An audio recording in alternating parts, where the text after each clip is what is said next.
Hello everyone, welcome to Ashish Sharma's classes. So today we are going to start our next live process, that is respiration.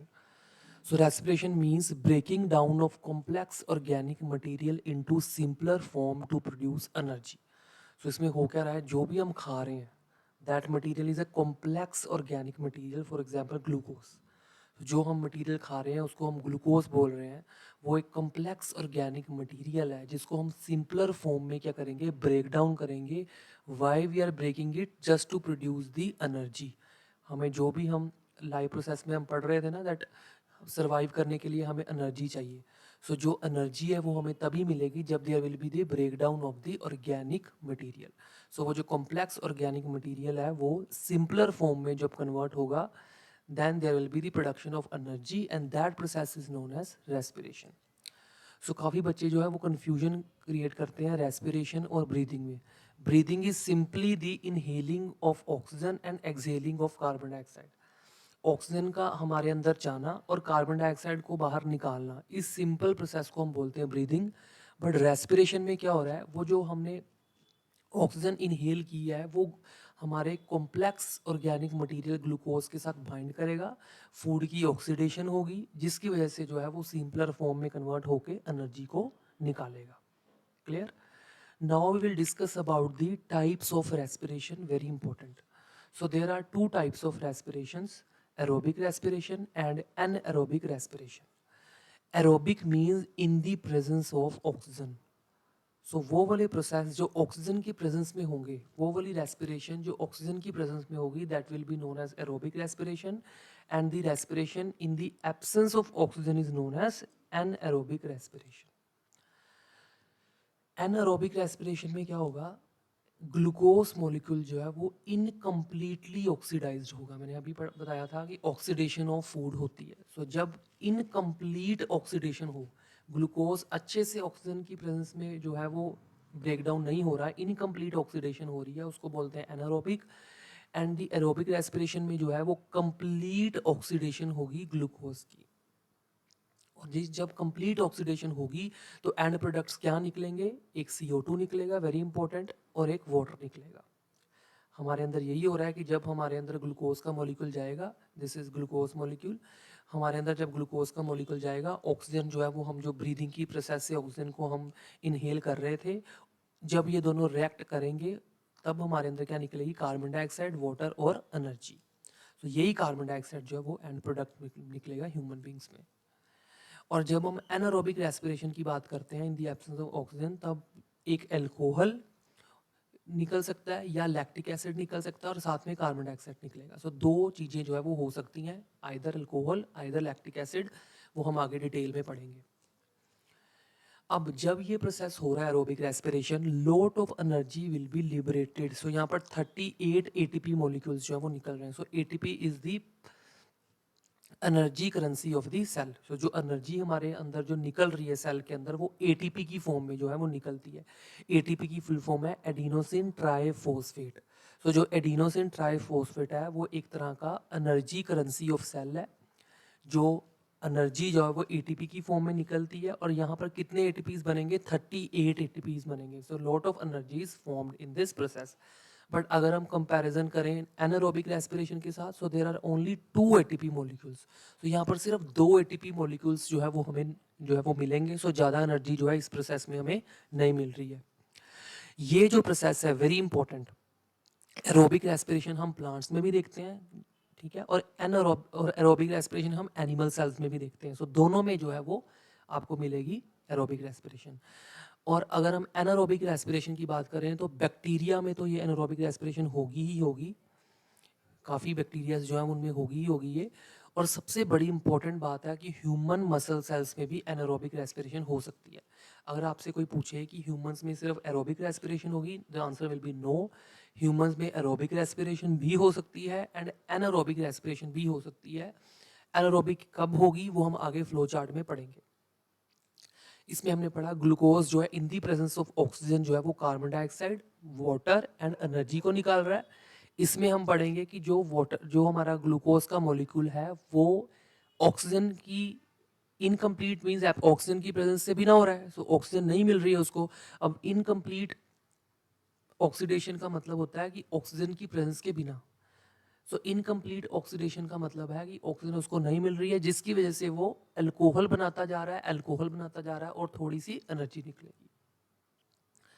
अब हम one of the most important topic को discuss करने जा रहे हैं, जिसमें board में बहुत क्वेश्चंस आ चुके हैं और बहुत डिफरेंट डिफरेंट फॉर्म्स में, एमसीक्यू की फॉर्म में, रीजनिंग क्वेश्चन की फॉर्म में, कॉम्पिटेंसी बेस्ड क्वेश्चंस में वो ये वाला फ्लो चार्ट जो है वो पूछते हैं और एनसीईआरटी में ये जो फ्लो चार्ट है वो बना हुआ है।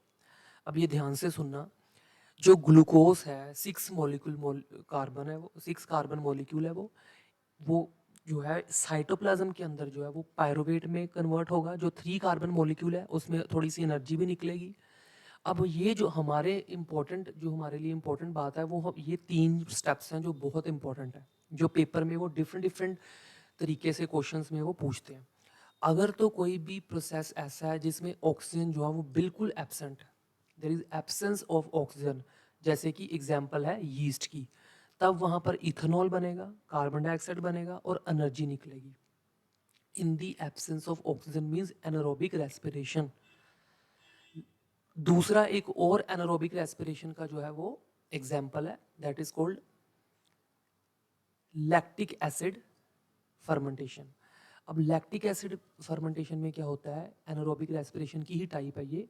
इसमें जो है in our muscle cells, very important, कि जब भी ह्यूमन बींग्स में अगर हम ज़्यादा वर्कआउट कर लेते हैं, suppose we have done the lot of workout, हमने वर्कआउट कर लिया जिसकी वजह से हमारे पैरों में क्या है, क्रैम्स पड़ गए, खलियाँ पड़ गई।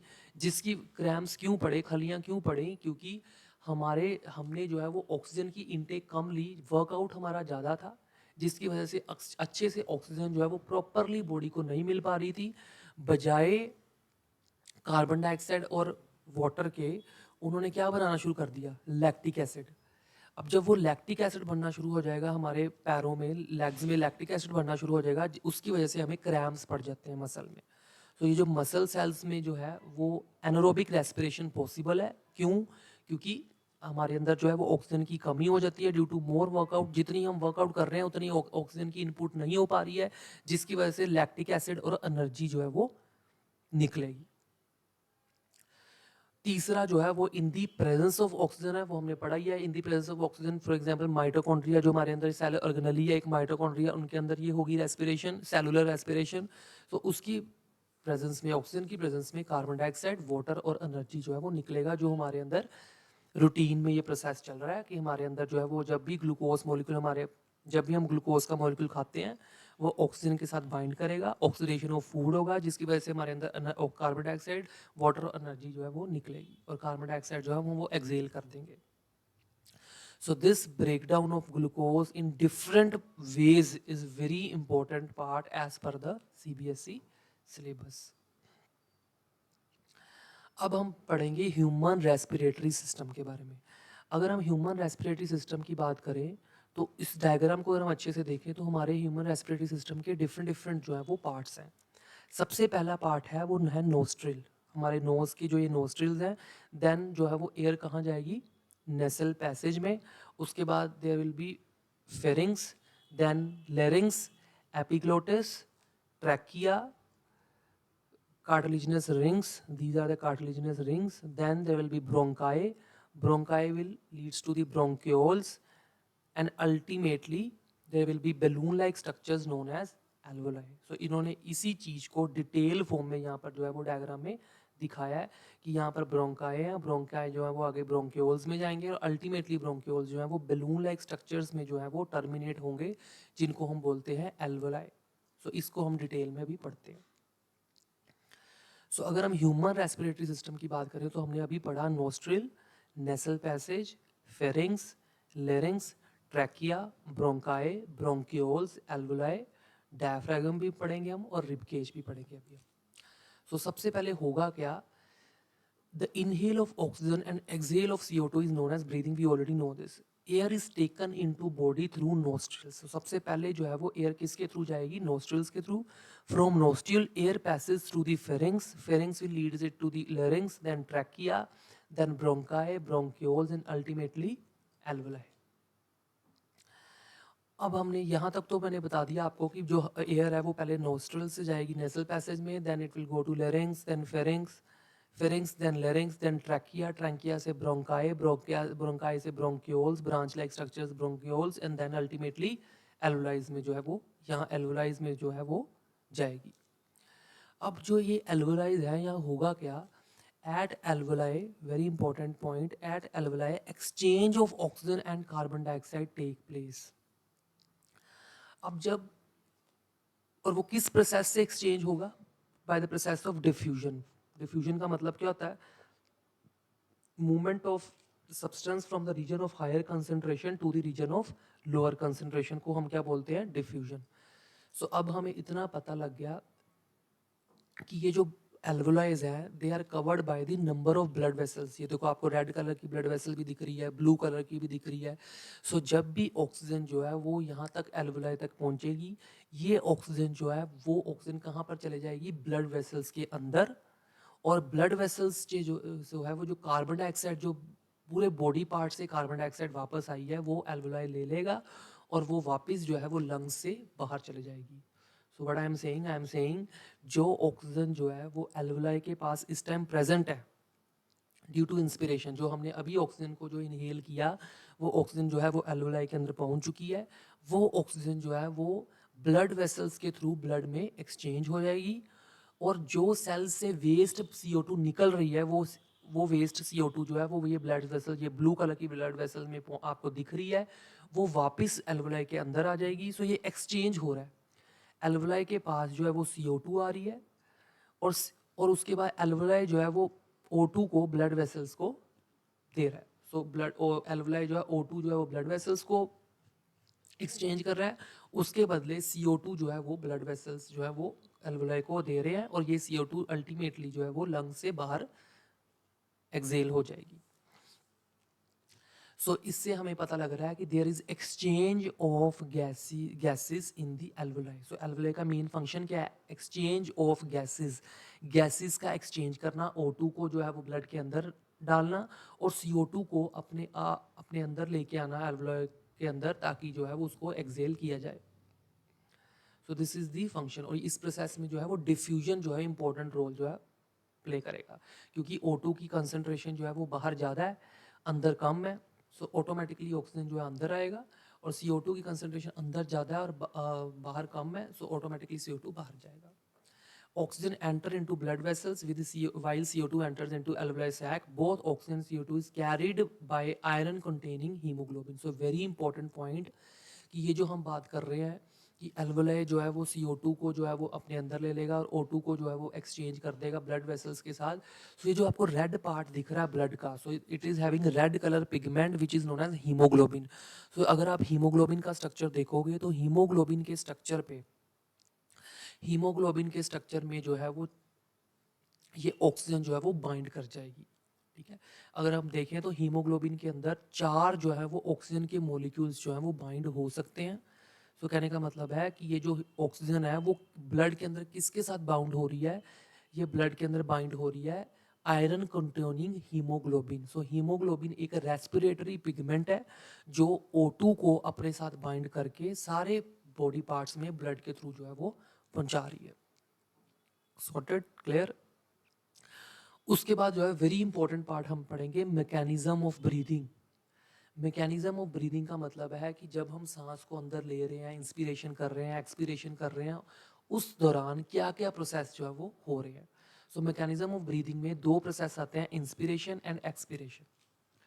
इंस्पिरेशन का मतलब है हम इनहेल ऑफ ऑक्सीजन करेंगे, एयर एंटर्स दी लंग, वेरी इंपॉर्टेंट। जब एयर जो है वो लंग्स के अंदर जाएगी ऑटोमेटिकली जो है वो यहाँ पर जो है लंग जो है उसके अंदर ऑक्सीजन जो है वो इकट्ठी हो जाएगी। इसको समझने से पहले हमें पता होना चाहिए कि इस चीज़ को हम क्या बोलते हैं, रिब केज। ये जो है वो डायफ्रागम है। डायफ्रागम जो है वो अकॉर्डिंग टू द सिचुएशन जो है वो अपने आप को जो है वो इनवर्ड या आउटवर्ड करेगा, ताकि मैक्सिमम टू मैक्सिमम जो है वो ऑक्सीजन जो है वो लंग्स के अंदर आ सके। ये आएगा डायफ्रागम। ये आपको कैविटी दिख रही है जिसको बोलते हैं थोरेक्स। ये आपको जो रिब लाइक स्ट्रक्चर दिख रहे हैं, ये जो स्ट्रक्चर्स आपको दिख रहे हैं येलो कलर के, these are known as ribs and sternum. So जब भी ऑक्सीजन अंदर आएगी, जब इसके अंदर ऑक्सीजन अंदर जाएगी, अल्टीमेटली जो है ये जो थोरेक्स है, ये जो कैविटी दिख रही है अंदर आपको रेड कलर की, एकदम से जो है वो ये इंक्रीज हो जाएगी ताकि मैक्सिमम टू मैक्सिमम जो है वो ऑक्सीजन अंदर आ जाए।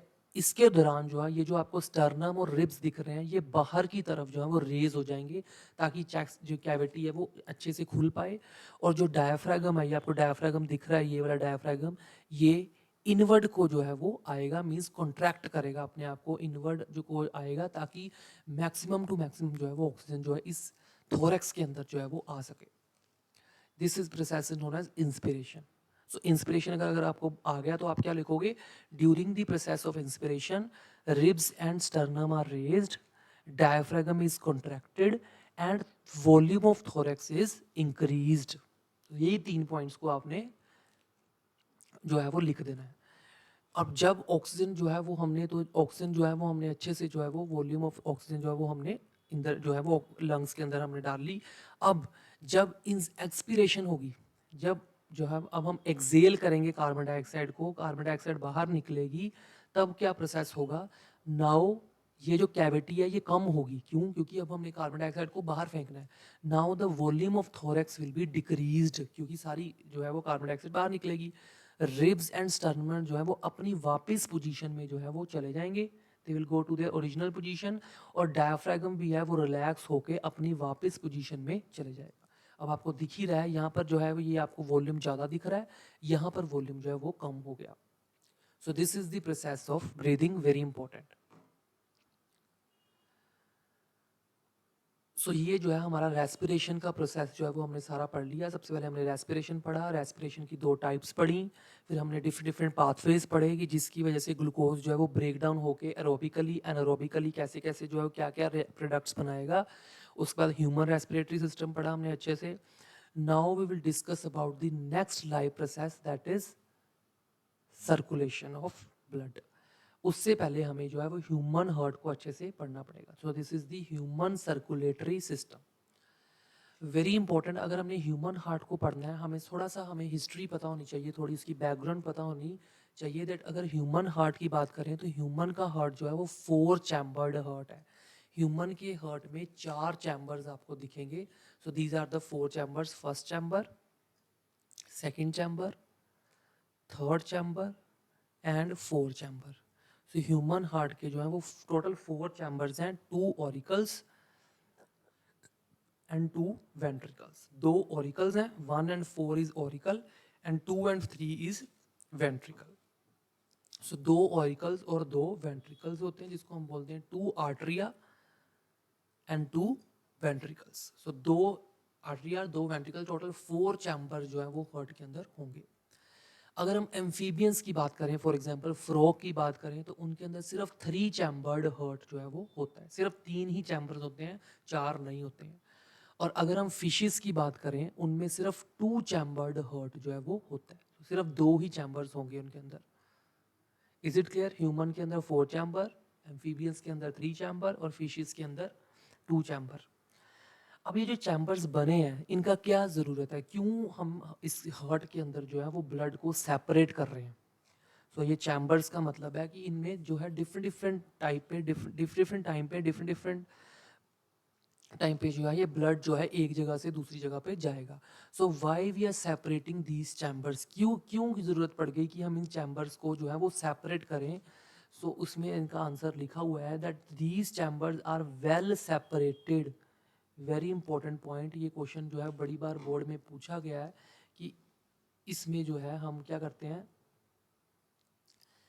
इनको ह्यूमन हार्ट में जो है वो इन चैम्बर्स को जो है वो सेपरेट करते हैं।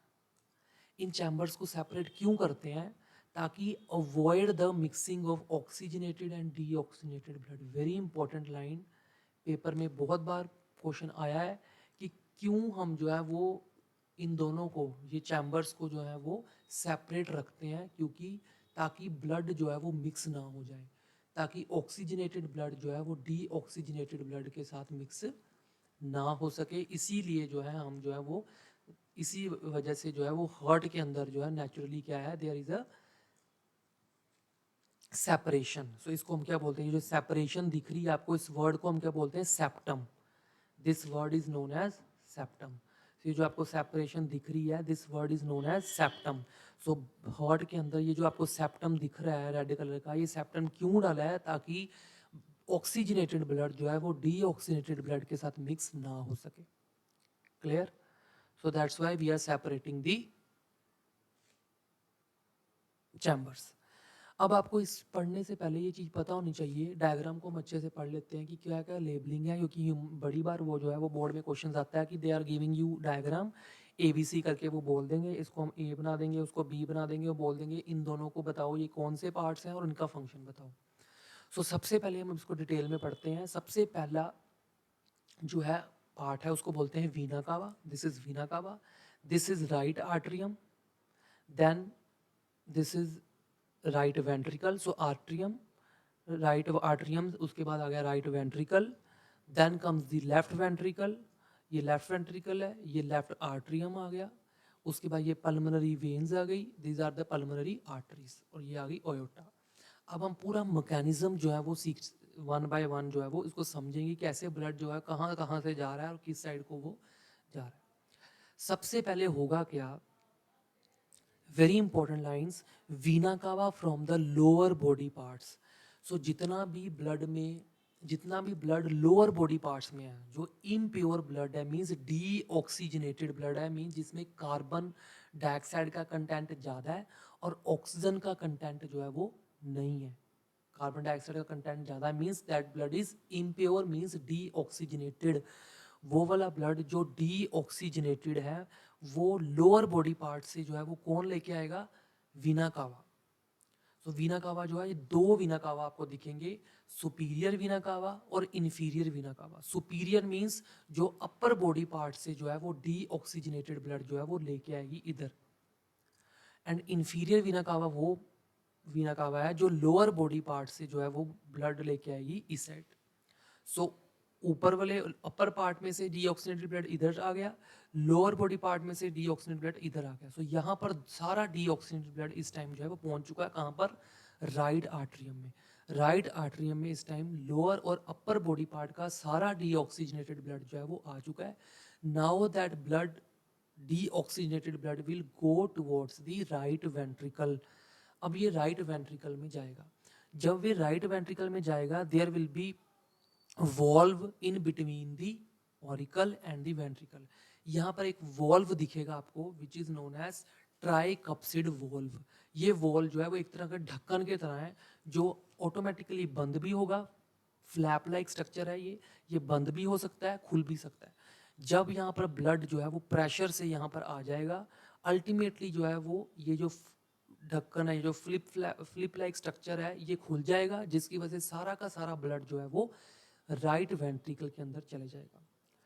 अब वेरी इंपॉर्टेंट यहाँ पर क्वेश्चन आ सकता है कि बैक फ्लो ऑफ ब्लड को बचाने के लिए ये वॉल्व्स जो है वो बंद हो जाते हैं। So why there are the valve, ये वॉल्व जो है क्यों बने हैं? ताकि अगर एक बार ब्लड सारा डीऑक्सीजनेटेड ब्लड जो है वो राइट वेंट्रिकल में आ गया, अब ये वॉल्व बंद हो जाएगा अच्छे से, ताकि बैक फ्लो जो है वो ना हो सके, बैक फ्लो ऑफ ब्लड ना हो सके, इसलिए ये जो वॉल्व है वो बंद हो जाएगा।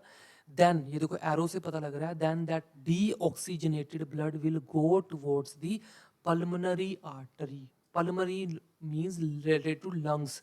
अब ये जो डीऑक्सीजनेटेड ब्लड है ये किस साइड को जाएगा? ये चले जाएगा लंग्स में, क्योंकि अब ये जो डीऑक्सीजनेटेड ब्लड है इसको ऑक्सीजनेटेड करना पड़ेगा। ऑक्सीजनेटेड मींस ऑक्सीजन के साथ ये जो है ब्लड बाइंड करेगा ताकि हीमोग्लोबिन जो है वो ऑक्सीजन के साथ बाइंड हो सके। अब जो है now we have to link the respiratory system and the circulatory system. अब जो हमने रेस्पिरेटरी सिस्टम में एल्वुलाई पढ़े थे, एल्वुलाई जो है वो there is exchange of oxygen and carbon dioxide.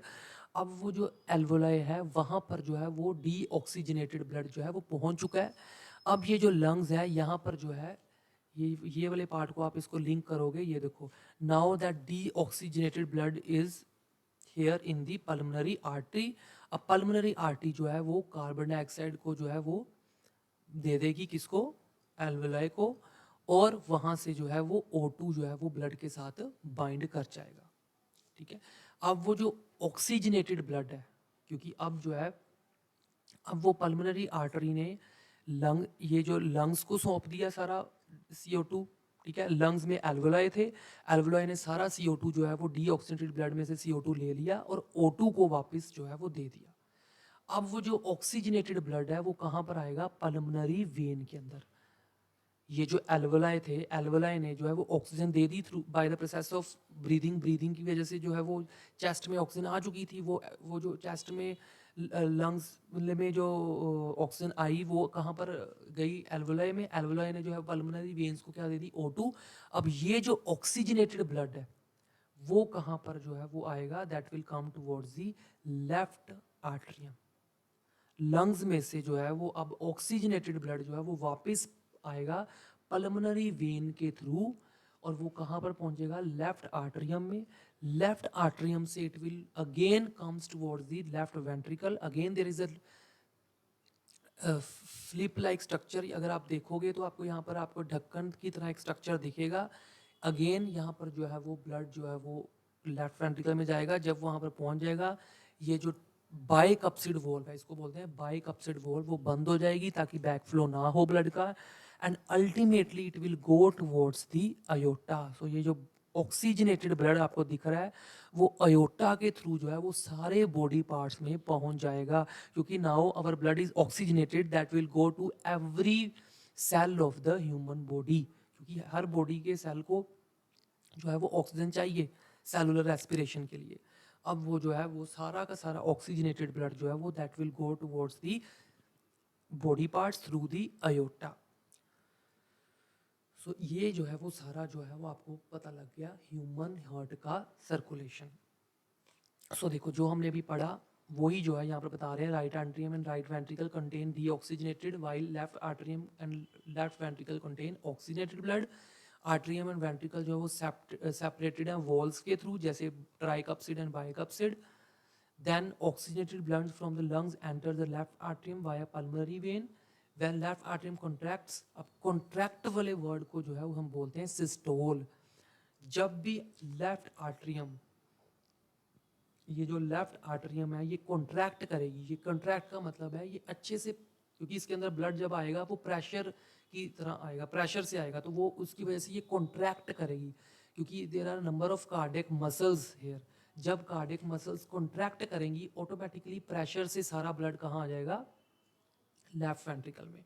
और जो कॉन्ट्रैक्शन वर्ड है उसको हम बोलते हैं सिस्टोल, कि लेफ्ट वेंट्रिकल में क्या हो गई, सिस्टोल पोजीशन कंडीशन आ गई, जिसकी वजह से वो लेफ्ट वेंट्रिकल में ब्लड चलेगा, और वो ब्लड जो है वो लेफ्ट वेंट्रिकल में चले गया। अब blood goes outside to different part of the body via aorta, हमने अभी पढ़ लिया। हमने ये भी पढ़ लिया कि डीऑक्सीजनेटेड ब्लड जो है वो carried out by the superior and the inferior vena कावा, वो भी हमने सारा पढ़ लिया। Now when right atrium contracts the blood enters the right ventricle, हमने अभी फिर से यहाँ पढ़ा था कि ये कॉन्ट्रैक्ट करेगा और सारा ब्लड जो है इधर पहुंच जाएगा। So we have discuss these points in detail.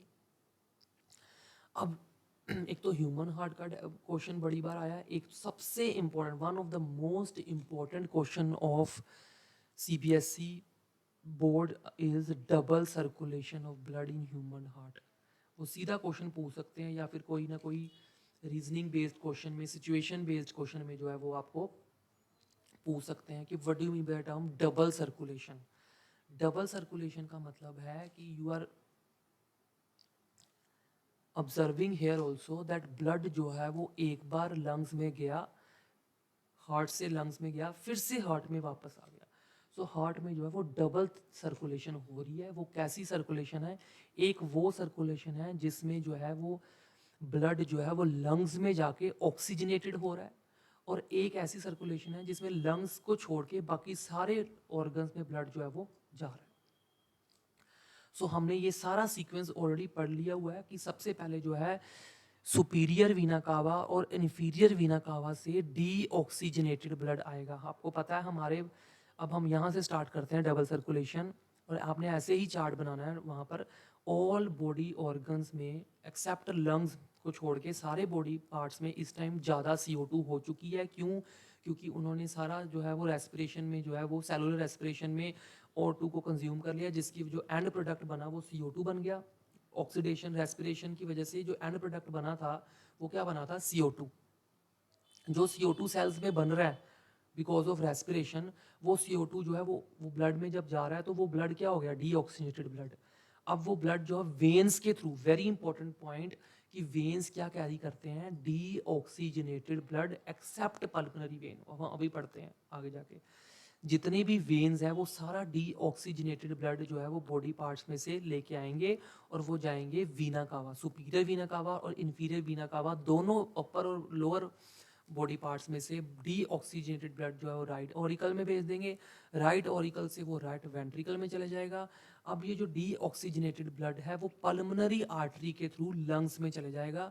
अब लंग्स में जो है वो ऑक्सीजन जो है वो इसको मिल गई ब्लड को, और CO2 जो है वो हमने ब्रीदिंग के थ्रू जो है वो CO2 बाहर फेंक दी। अब वो जो ऑक्सीजन मिली उसको, क्योंकि जो हमने रेस्पिरेशन की उसमें ऑक्सीजन हमने बाहर से ले ली, ब्लड जो है अब ऑक्सीजनेटेड हो गया।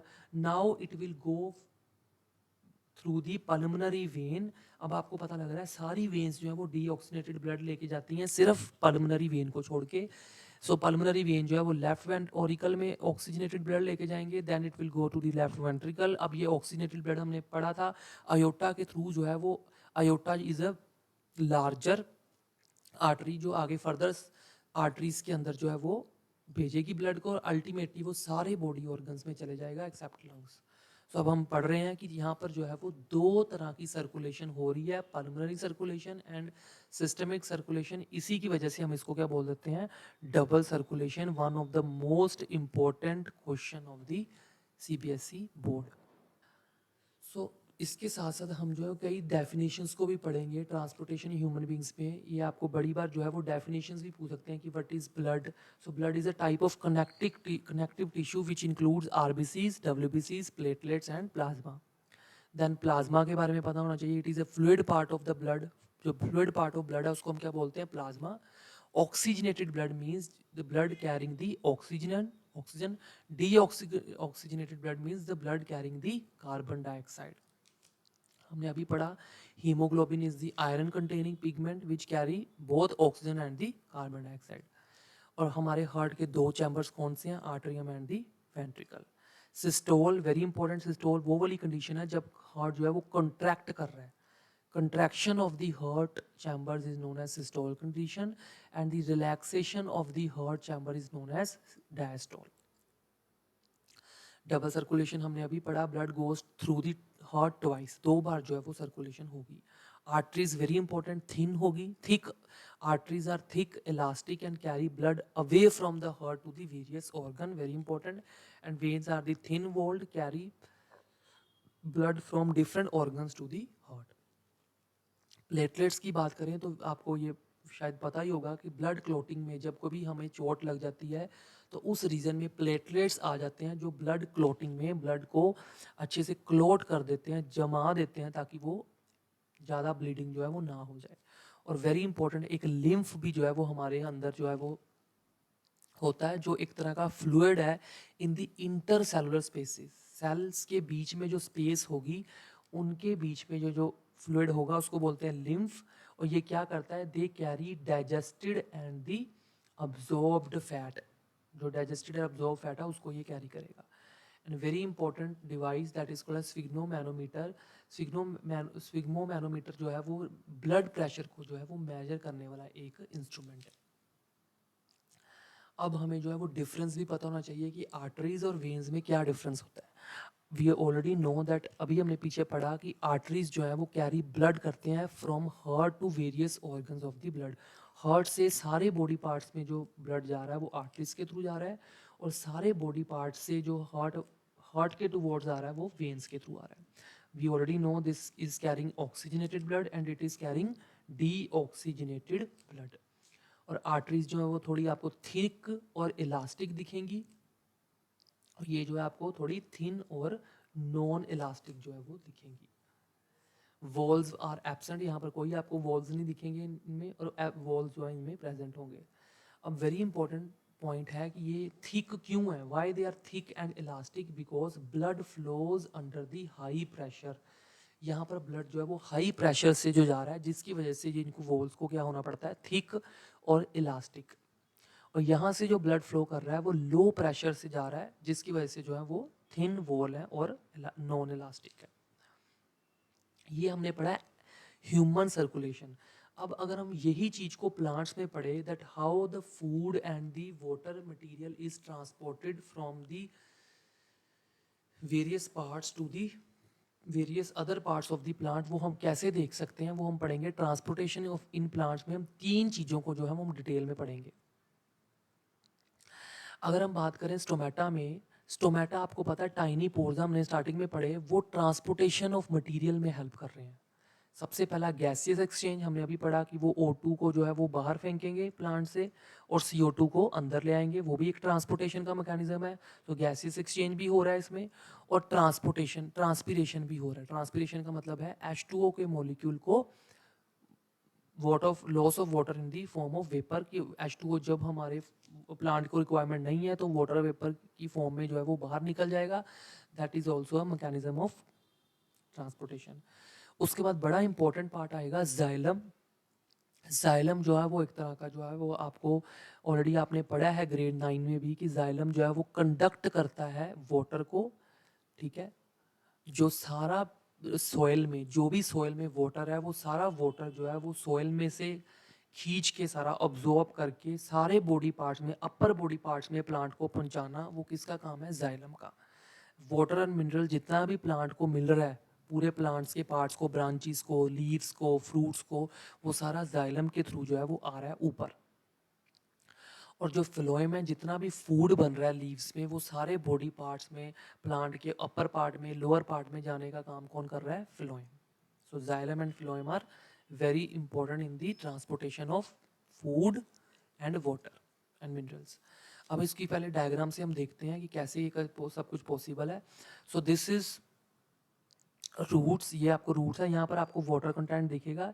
ये वाटर को कौन लेके जा रहा है? Xylem tissue. So xylem tissue is carrying water and minerals. ये सारा वाटर देखो आपको दिख रहा है। सो आपको एक चीज पता लग रही है यहाँ से कि जाइलम जो है वो वाटर को कौन सी डायरेक्शन में लेके जा रहा है? Upper part of the body. So ये सिर्फ एक ही डायरेक्शन में जो है वो पॉसिबल है, इसलिए हम इसको बोलते हैं यूनिडायरेक्शनल। कि ये जो वाटर एंड मिनरल जो है वो जाइलम के थ्रू जा रहा है, वो यूनिडायरेक्शनल मीन्स एक ही डायरेक्शन में जो है वो जा रहा है, अपर डायरेक्शन में, अपर पार्ट्स में। सो यहाँ से जो है वाटर जो है वो लीव्स में, ब्रांचेस में, वो जो है वो अपर पार्ट में जो है वो जाएगा थ्रू जाइलम। जाइलम के through water and minerals upper part में जाएगा। अब ये जो लीफ में फूड बन रहा है, फोटोसिंथेसिस, आपको पता है फोटोसिंथेसिस से जो ये फूड बन रहा है, वो सारा फूड जो है वो अपर बॉडी पार्ट में भी जाएगा और लोअर बॉडी पार्ट में भी जाएगा। इसी की वजह से इसको हम क्या बोल देते हैं? Very important term, multi directional. कहीं आपको बाई डायरेक्शनल भी दिखेगा क्योंकि हम ऊपर और नीचे जा रहे हैं। मल्टी डायरेक्शन का मतलब है ये जो फूड बनेगा ये ब्रांचेस में भी जाएगा, फिर ट्रीज के बाकी पार्ट्स में भी जाएगा, लोअर पार्ट्स में भी जाएगा। So it's that's why it is known as multidirectional. और तीसरा हमने ट्रांसपिरेशन पढ़ा था कि जो आपको लोअर सरफेस पे स्टोमेटा दिखेंगे उसके थ्रू जो है वो वाटर जो है वो इवेपोरेट होगा। सो हमने पढ़ा water conducts channels composed of xylem. इसमें क्या क्या मिलेगा आपको? जाइलम में जाइलम टिश्यू मिलेगा, वेसल्स मिलेंगी, ट्रकीड्स मिलेंगे। सो ये कर क्या रहे हैं? They are transporting the water and minerals from the root to the aerial parts and it is unidirectional.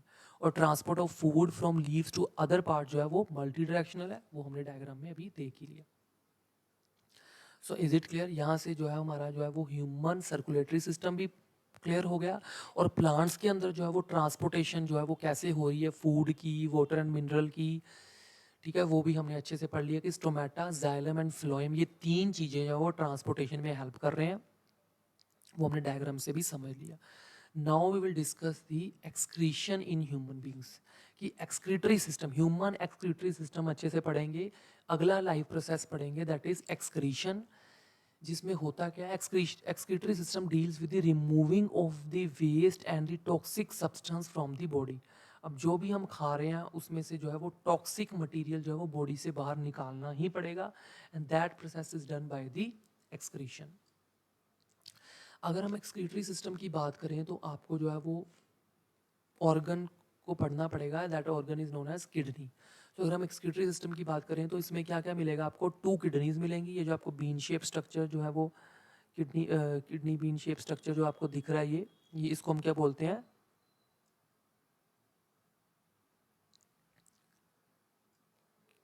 Kidneys, ठीक है. So these are the kidneys. Then आपको यही किडनीज जो है आगे फर्दर कहाँ जा रही हैं, यूरेटर में. सो पहला पार्ट हमने क्या पढ़ा, kidney. Second is ureter, kidney, ureter. Third is urinary bladder. So 2 kidneys दिख रही हैं आपको, 2 ही आपको ये पाइप लाइक स्ट्रक्चर्स दिख रहे हैं, ureter. Then these 2 ureters are combining and coming in this single unit called as urinary bladder. और अल्टीमेटली जो है ये आपको जो है वो यूरेथ्रा जो है एक स्ट्रक्चर मिलेगा. सो कौन कौन से पार्ट्स आपको दिख रहे हैं, 2 kidneys, 2 ureters, urinary bladder and urethra. So these are the various parts of the human excretory system. अगर हम किडनी की बात करें, so these are the bean shaped organs. और ये बीन शेप्ड ऑर्गन्स हैं जिसमें फिल्ट्रेशन ऑफ ब्लड जो है वो हो रहा है. वेरी इंपॉर्टेंट, ये जो किडनी है इनके अंदर फिल्ट्रेशन ऑफ ब्लड हो रहा है, वो हम डिटेल में आगे पढ़ेंगे. उसके बाद दूसरा पार्ट आएगा यूरेटर. यूरेटर जो है वो ट्यूब लाइक स्ट्रक्चर है जो कनेक्ट करता है किडनी को ब्लैडर के साथ. वेरी इंपॉर्टेंट, ये जो किडनी जो है वो उसको कनेक्ट कर रहा है यूरिनरी ब्लैडर के साथ. Then comes the bladder. Bladder क्या करेगा, it will store the urine before it leaves the body. तो ये जितना भी यूरिन है वो सारा कहाँ पर स्टोर हो जाएगा, यूरिनरी ब्लैडर के अंदर. एंड अल्टीमेटली यूरेथ्रा आ जाएगी. It is the tube like structure that carries the urine from the body to outside. So ये यूरिन जो है वो बॉडी से आउटसाइड जो है वो यूरिन को पास आउट करेगा, यूरेथ्रा.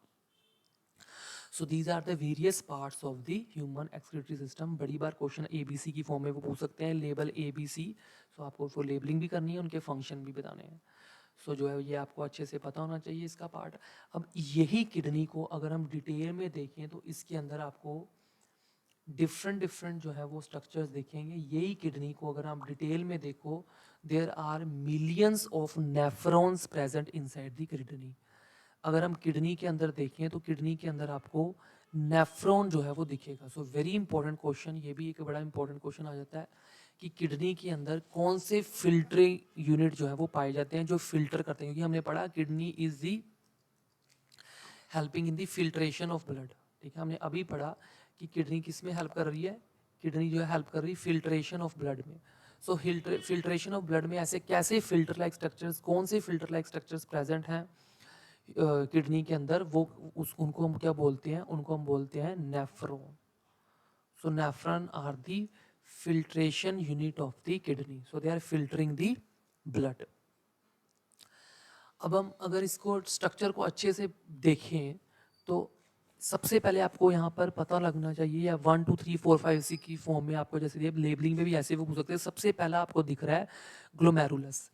अगर हम ग्लोमेरुलस को देखें तो ये filter the small salutes from the blood. जब भी ब्लड जो है वो यहाँ पर आएगा, ब्लड जो है वो इस साइड इस पोजीशन से जो है वो आएगा through the efferent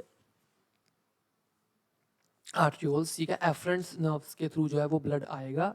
efferent arterioles जो है वो ब्लड लेके आ रही हैं और वो ब्लड कहाँ पर आएगा, ग्लोमेरुलस के अंदर.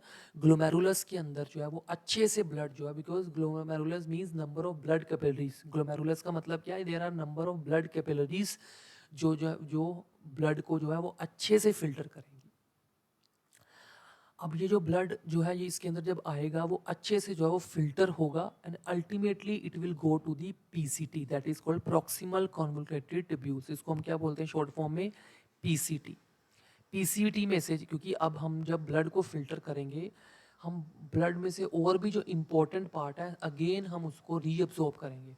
तो यहाँ पर reabsorb ions, water and nutrients. जब ये ब्लड फिल्टर होगा स्टिल जो उसमें से मटेरियल रह चुका है, जैसे कोई ना कोई आयन होगा, वाटर होगा, न्यूट्रिएंट होगा, उसको फिर से रीअब्जॉर्ब किया जाएगा ताकि कोई भी ऐसा मटेरियल ना रह जाए जो अब्जॉर्ब ना हुआ जाए और वो वेस्ट की फॉर्म में जो है बाहर निकल जाए.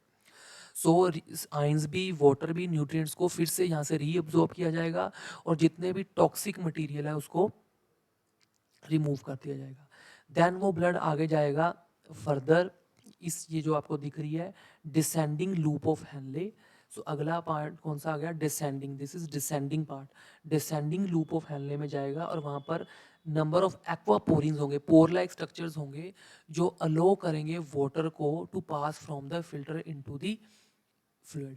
ताकि अगर सपोज इस ब्लड फिल्टर, जब ब्लड फिल्टर हो रहा है उसमें अगर O2 का कंटेंट बचा हुआ है तो वो फिर से O2 का कंटेंट जो है वो बॉडी के अंदर ही रहे, इंटरस्टिशियल फ्लूइड के अंदर।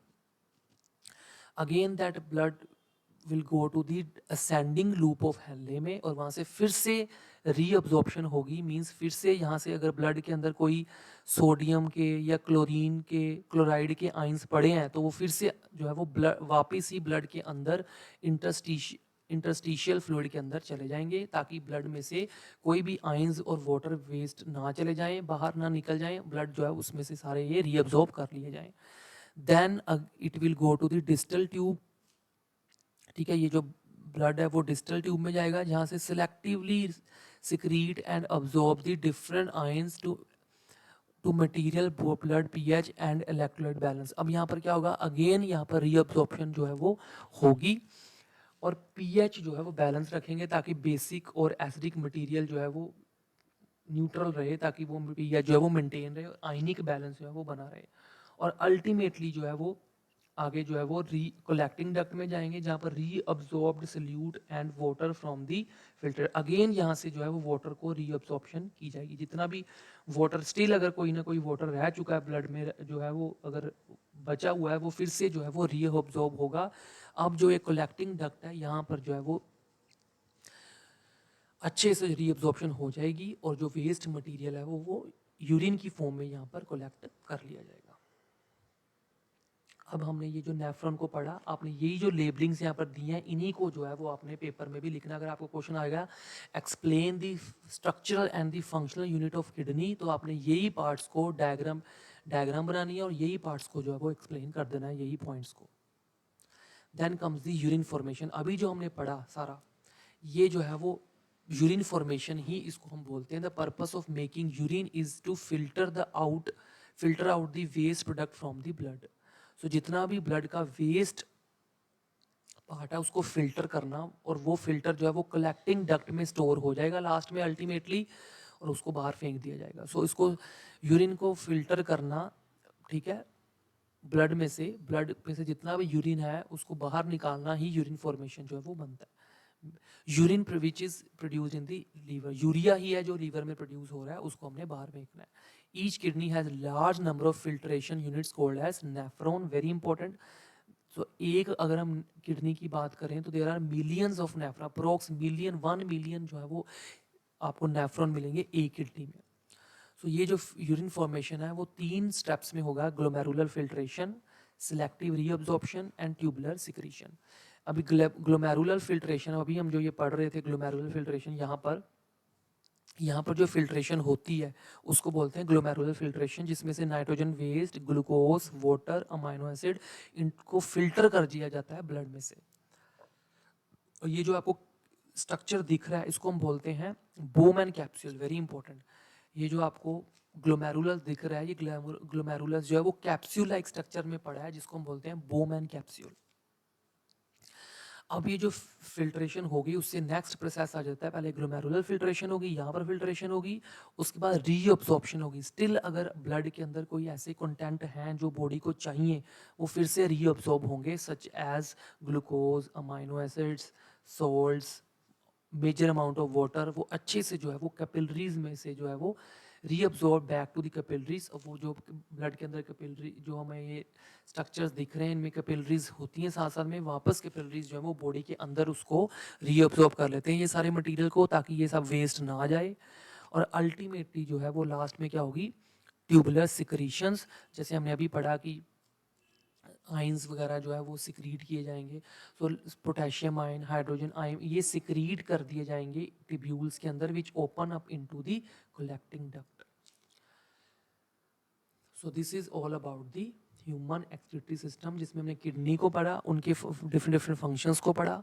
उसके बाद हमने नेफ्रॉन्स को पढ़ा, नेफ्रॉन क्या होगा, it is a filtering unit of the kidney, उसके वेरियस पार्ट्स पढ़े, यूरिन फॉर्मेशन पढ़ा। उसके बाद एक बड़ा इंपॉर्टेंट पार्ट आता है जो कॉम्पिटेंसी बेस्ड क्वेश्चन में पूछते हैं कि unicellular organism remove metabolic waste from the body surface into the surrounding water by the diffusion. अब जो यूनिसेलुलर ऑर्गेनिज्म जो सिर्फ एक सेल से बने हैं उनके अंदर ऐसा मैकेनिज्म नहीं है।